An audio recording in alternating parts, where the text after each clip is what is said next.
नमस्कार, आदाब, सुबह बखैर। मैं हूं आपके साथ जासमिन शर्मा। शुरुआत करते हैं अहम खबर के साथ, जहां जम्मू कश्मीर को स्टेटहुड के दर्जे पर आज सुप्रीम कोर्ट में सुनवाई होनी है। स्टेटहुड के दर्जे से जुड़ी याचिकाओं पर सुप्रीम कोर्ट में आज अहम सुनवाई होगी। स्टेटहुड को लेकर केंद्र को आज अपना जवाब सुप्रीम कोर्ट में दाखिल करना है। पिछली सुनवाई में सुप्रीम कोर्ट ने जवाब के लिए केंद्र को 8 हफ्ते का वक्त दिया था।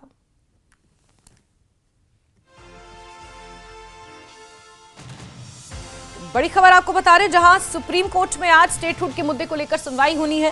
अहम सुनवाई है और पिछली सुनवाई 14 अगस्त को हुई थी और उसके बाद 8 हफ्ते का वक्त दिया था सुप्रीम कोर्ट ने केंद्र को अपना जवाब दाखिल करने में।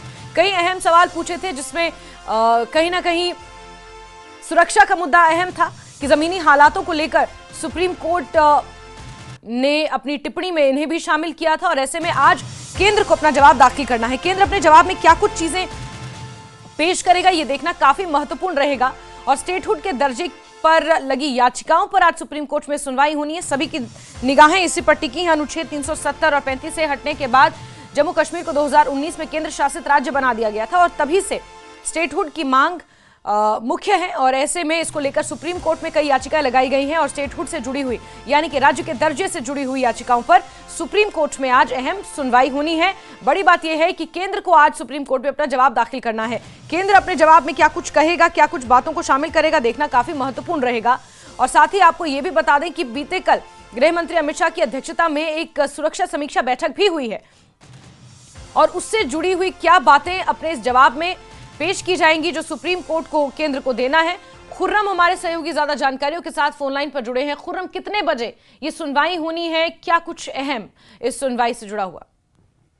देखिए, ये जो सुनवाई होनी है, ये सुनवाई आज जो प्यार गवई की जो बेंच है, 2 रुकनी बेंच, वो इसको सुनेगी और लगभग 11 11:30 के आसपास इस पर जो है सुनवाई होगी।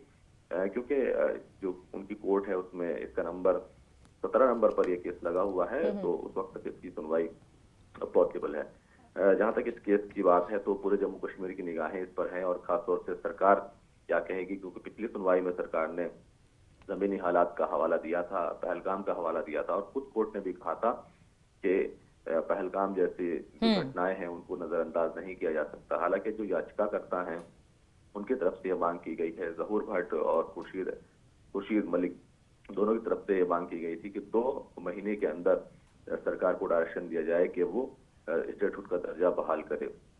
और इस याचिका में और भी कई मांगे की गई हैं और ये कहा गया है कि जो वहाँ के ये जो यूनियन टेरिटरी बनाया गया, ये हमारा जो फेडरल स्ट्रक्चर है उसके खिलाफ है और जो वहाँ पर सरकार बनी है उसको लेकर भी केंद्र ने वादा किया था कि जैसे ही चुनाव हो जाएंगे उसके बाद हम स्टेट का दर्जा बहाल कर देंगे, लेकिन 21 महीने से ज्यादा हो गए और उसके बाद जो है केंद्र ने कुछ नहीं किया। तो ये तमाम बातें हैं, तमाम नजरें सरकार के ऊपर हैं, क्योंकि कल भी जैसे आपने बताया कि एक सिक्योरिटी रिव्यू मीटिंग हुई है तो सरकार की तरफ से जमीनी हालात का जायजा इस तरीके से लिया गया है। सरकार सुप्रीम कोर्ट से अपना पक्ष रखेगी, क्योंकि अगर देखिए तो सरकार की तरफ से हमेशा ये कहा गया है कि हम सही समय आने पर जो राज्य का दर्जा है उसको बहाल कर देंगे।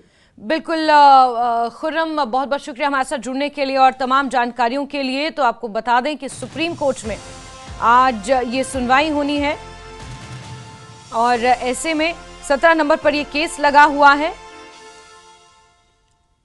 और केंद्र को अपना जवाब स्टेटहुड के मामले में आज सुप्रीम कोर्ट में दाखिल करना है।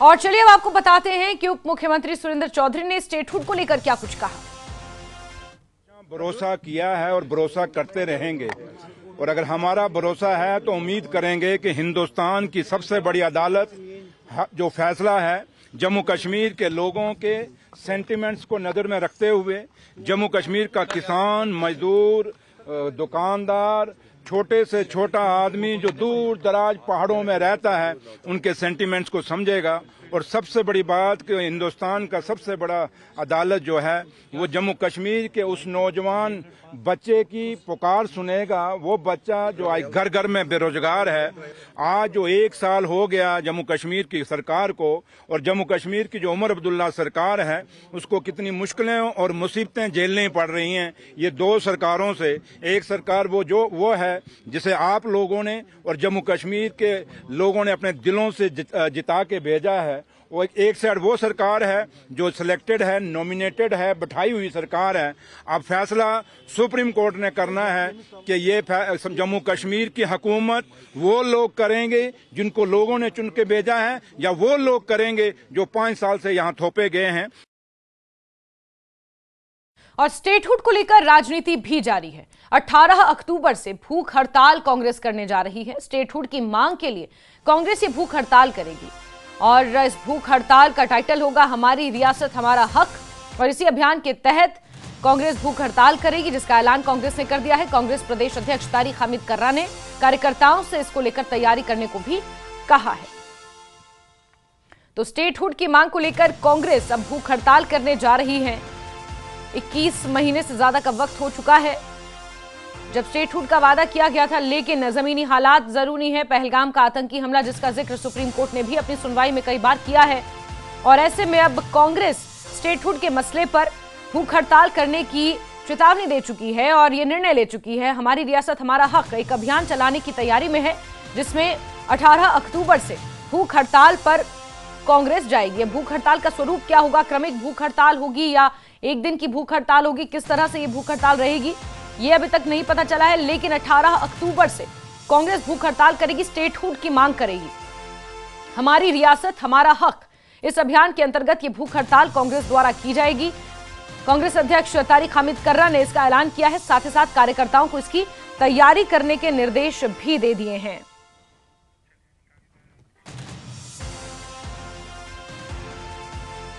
चलिए आगे बढ़ते हुए बात एक और अहम खबर की करेंगे, जहां कफ सिरप मामले पर आज सुप्रीम कोर्ट में सुनवाई होगी। सुप्रीम कोर्ट में जनहित याचिका पर आज सुनवाई होनी है। याचिका में जहरीली दवाओं की बिक्री पर रोक की मांग लगाई गई है और दोषी अफसरों पर कड़ी कार्रवाई की मांग की गई है। जिस तरह 20 से ज्यादा बच्चों की जान छिंदवाड़ा और राजस्थान में इस जहरीले कफ सिरप को पीने से जा चुकी है, उसके बाद सुप्रीम कोर्ट भी इस पर सजग है और जनहित याचिका लगाई गई है जिस पर सुप्रीम कोर्ट सुनवाई करेगा। जहरीली दवाओं की बिक्री पर रोक लगाने की मांग की गई है और जो लोग दोषी हैं उन पर भी कार्रवाई की मांग इन याचिकाओं के जरिए की गई है।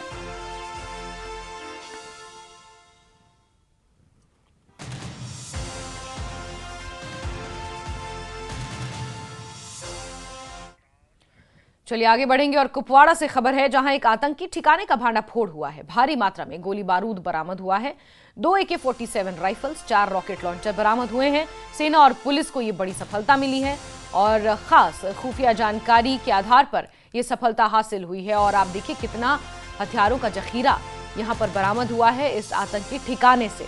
कुपवाड़ा क्योंकि सीमावर्ती इलाका है, भारी मात्रा में वहां से गोला बारूद बरामद हुआ है। 2 AK-47 राइफल्स, 4 रॉकेट लॉन्चर बरामद हुए हैं। सेना और पुलिस को ये विशिष्ट खुफिया जानकारी मिली थी, यानी कि खास जानकारी मिली थी, जिसके आधार पर इस आतंकी ठिकाने का भांडाफोड़ हुआ, जहां से भारी मात्रा में ये हथियार बरामद हुए हैं। और इससे अंदेशा ये है कि किसी बड़ी साजिश को अंजाम देने की फिराक में थे और ऐसे में भारी मात्रा में गोला बारूद बरामद हुआ है।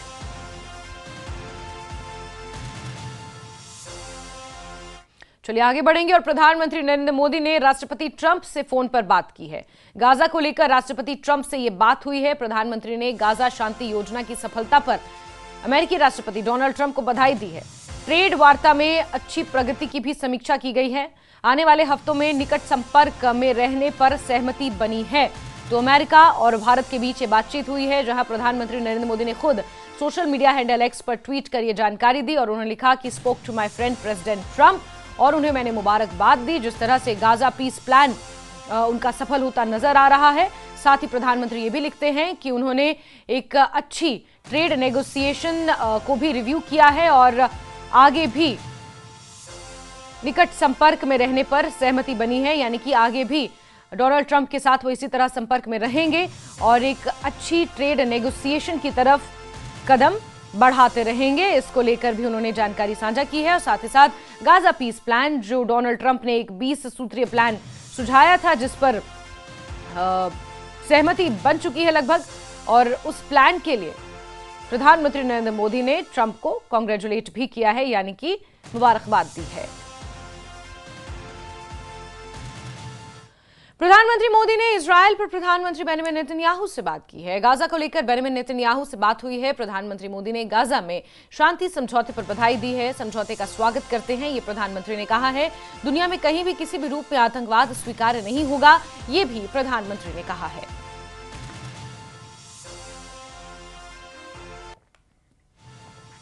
तो प्रधानमंत्री नरेंद्र मोदी ट्वीट कर इस बात की जानकारी साझा करते हैं, जहां पहले उन्होंने ये कहा कि उन्होंने ट्रंप से बात की और उसके बाद उन्होंने ये भी लिखा कि उन्होंने अपने दोस्त प्रधानमंत्री बेंजामिन नेतन्याहू से बात की है और उन्हें भी जो गाजा पीस प्लान के तहत आगे जिस तरह बढ़ा जा रहा है उसको लेकर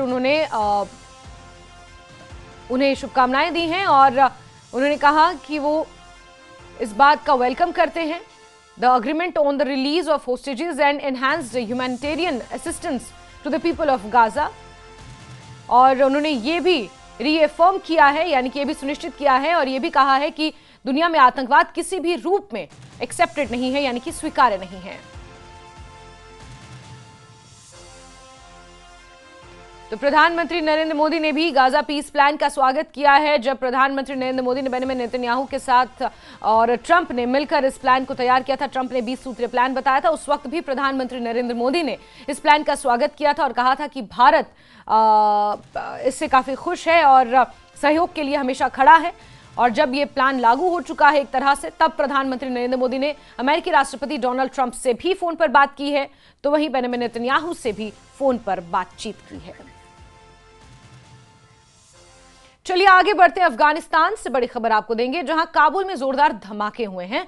धमाकों पर पाकिस्तानी मीडिया बड़ा दावा कर रहा है। पाक मीडिया का दावा है कि पाकिस्तान एयरफोर्स ने ये एयर स्ट्राइक की है।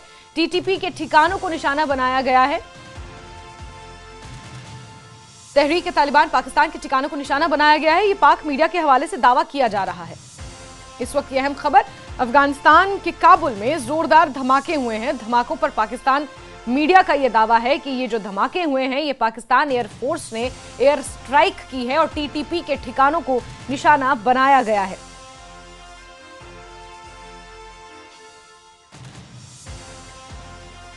बड़ी खबर बता रहे हैं आपको, जहां अफगानिस्तान में धमाके हुए हैं, काबुल में जोरदार धमाके हुए हैं और इन धमाकों पर पाक मीडिया की तरफ से ये जानकारी दी गई है। पाक मीडिया ये दावा कर रहा है कि ये पाकिस्तान की तरफ से एयर स्ट्राइक है काबुल में।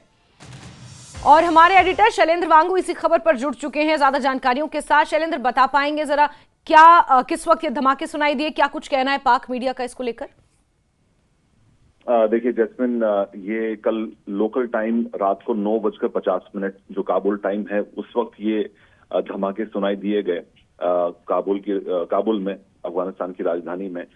हालांकि पाकिस्तानी मीडिया ये दावा कर रहा है कि ये एयर स्ट्राइक्स है तहरीक तालिबान पाकिस्तान के नेताओं के खिलाफ। हालांकि इसको लेकर अब तक कोई औपचारिक घोषणा या ऑफिशियल स्टेटमेंट सामने नहीं आया है पाकिस्तानी मिलिट्री की तरफ से, लेकिन ऐसा कंफर्मेशन सिर्फ दावे किए जा रहे हैं, कंफर्मेशन नहीं है। लेकिन इसी बीच तालिबान सरकार की तरफ से जो प्रवक्ता है ज़बीउल्लाह, उनकी तरफ से कहा गया है कि धमाका हुआ है और इसमें किसी के हताहत होने की खबर नहीं, और पूरे मामले की भी फिलहाल जांच चल रही है। ये इंसिडेंट तब हो रहा है कि जब पाकिस्तान के रक्षा मंत्री ने, ख्वाजा आसिफ ने एक बयान दिया था जहां पर उन्होंने कहा था एनफ इज एनफ, यानी उन्होंने कहीं ना कहीं धमकी दी थी कि वो सीमा पार अगर ऐसी कोई एक्टिविटी होती है अफगानिस्तान में तहरीक तालिबान की, तो उसके खिलाफ वो कार्रवाई करेंगे। लेकिन इसी बीच ये डेवलपमेंट इसलिए भी अहम है क्योंकि इस तरह का जो धमाका काबुल में हुआ है वो तब हुआ है कि जबकि अफगानिस्तान के विदेश मंत्री इस वक्त भारत में मौजूद है। उनकी मुलाकात आज विदेश मंत्री एस जयशंकर से दोपहर 12 बजे होगी।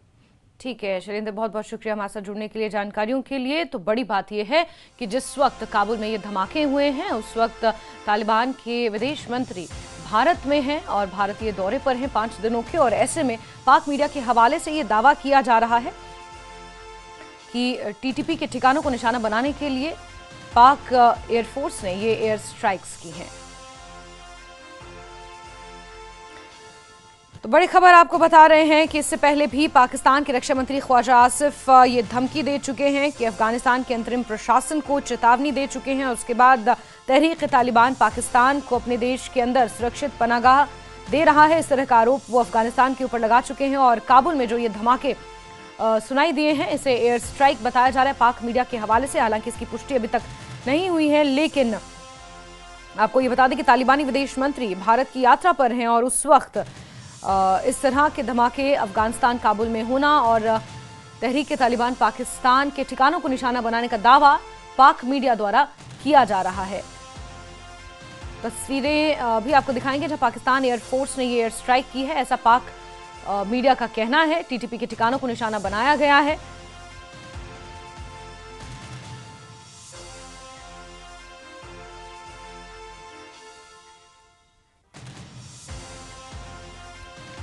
तो ये आपको तस्वीरें दिखा रहे हैं, रात की तस्वीरें हैं जब काबुल में जोरदार धमाके हुए हैं।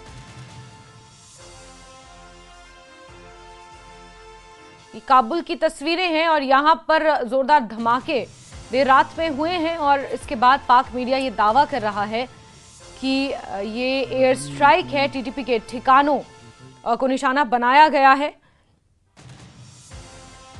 बड़ी खबर आपको बता रहे हैं और ये तस्वीरें सामने आई हैं। काबुल में हुए जोरदार धमाकों को लेकर पाकिस्तान मीडिया ये दावा कर रहा है कि ये उसकी एयर स्ट्राइक का नतीजा है जो टीटीपी ठिकानों पर की गई है। धमाके ऐसे वक्त में हुए जब तालिबान विदेश मंत्री मुताक़ी भारत के दौरे पर हैं और भारत अफगान रिश्तों की बहाली के बीच ये घटनाक्रम क्षेत्रीय तनाव को बढ़ा सकता है। लेकिन ये दावा पाक मीडिया की तरफ से किया गया है कि पाकिस्तान एयरफोर्स ने ये एयर स्ट्राइक की है काबुल में और ये काबुल से तस्वीरें सामने आई हैं।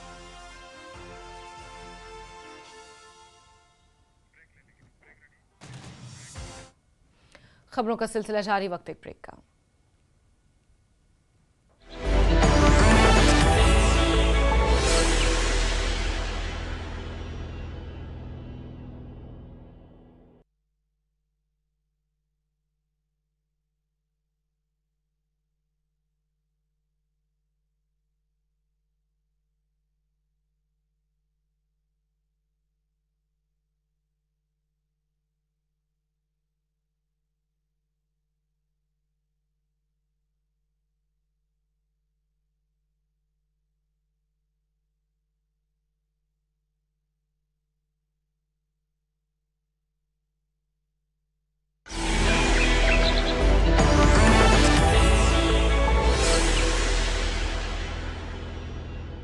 आगे बढ़ेंगे खबरों में और केंद्रीय गृह मंत्री अमित शाह ने दिल्ली में जम्मू और कश्मीर की सुरक्षा स्थिति की उच्च स्तरीय समीक्षा बैठक की। बैठक में जम्मू और कश्मीर के उपराज्यपाल मनोज सिन्हा, केंद्रीय गृह सचिव और इंटेलिजेंस ब्यूरो के निदेशक, थल सेनाध्यक्ष, जम्मू कश्मीर के मुख्य सचिव और पुलिस महानिदेशक, केंद्रीय सशस्त्र बलों के महानिदेशक के साथ साथ केंद्र सरकार, सेना और जम्मू कश्मीर प्रशासन के वरिष्ठ अधिकारी मौजूद रहे। बैठक में केंद्रीय गृह मंत्री अमित शाह ने आतंकवाद मुक्त जम्मू कश्मीर के लक्ष्य को प्राप्त करने के लिए मोदी सरकार की अटूट प्रतिबद्धता को दोहराया। उन्होंने कहा कि सुरक्षा एजेंसियों के ठोस प्रयासों से जम्मू कश्मीर में देश के दुश्मनों का आतंकवादी तंत्र लगभग समाप्त हो गया है। और गृह मंत्री ने यह भी कहा कि हमारे सुरक्षा बलों को क्षेत्र में शांति और सुरक्षा को खतरा पहुंचाने के किसी भी प्रयास को नाकाम करने की पूरी स्वतंत्रता है। केंद्रीय गृह मंत्री ने जम्मू कश्मीर में आतंकवाद के खात्मे के लिए सभी सुरक्षा एजेंसियों द्वारा सतर्क रहते हुए समन्वित तरीके से काम करने की महत्वपूर्ण भूमिका को भी रेखांकित किया। साथ ही सर्दियों में विशेष सतर्कता बरतने के निर्देश भी दिए।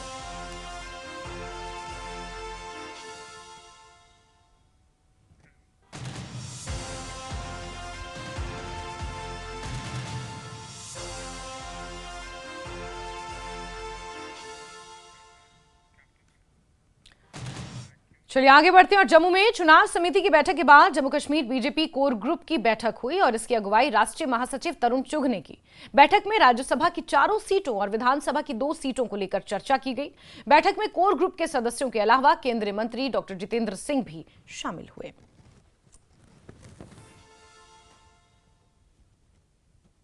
कश्मीर में राज्यसभा और असेंबली की 2 सीटों के लिए जो इलेक्शंस हैं वो अब बहुत जल्द होने वाले हैं और इसीलिए हर एक पॉलिटिकल पार्टी अब बहुत ज़्यादा एक्टिविटीज़ कर रही हैं। आज की अगर हम बात करें तो बीजेपी ने जम्मू कश्मीर इकाई जो बीजेपी की है उसमें पार्टी के हेडक्वार्टर में आज मीटिंगों का दौर चलता रहा। जाहिर तौर पर जो आने वाले असेंबली के 2 बाईपोल इलेक्शंस हैं उस पर ज़्यादा फोकस हुआ, उस पर चर्चा हुई। उसके साथ साथ जो राज्यसभा की सीट्स हैं उस पर भी चर्चा हुई। उसके फौरन बाद तकरीबन 12:30 के बाद एक और बड़ी मीटिंग हुई जो कि कोर कमेटी मीटिंग थी। कोर ग्रुप जो जम्मू कश्मीर बीजेपी का है जिसमें जम्मू के साथ साथ कश्मीर वैली से भी दरख्शान अंद्राबी जैसी नेता वो भी इसमें शामिल हुई और इस मीटिंग की भी अध्यक्षता तरुण चुग ने ही की और उसमें सभी जो टॉप नेता है जिसमें फॉर्मर मिनिस्टर हैं जो कोर ग्रुप के मेंबर हैं वो उन्होंने इसमें शिरकत की। मीटिंग में डॉक्टर जितेंद्र सिंह भी आए, वो यूनियन मिनिस्टर है और बड़े नेता हैं जम्मू कश्मीर बीजेपी के, वो भी इसका हिस्सा बने।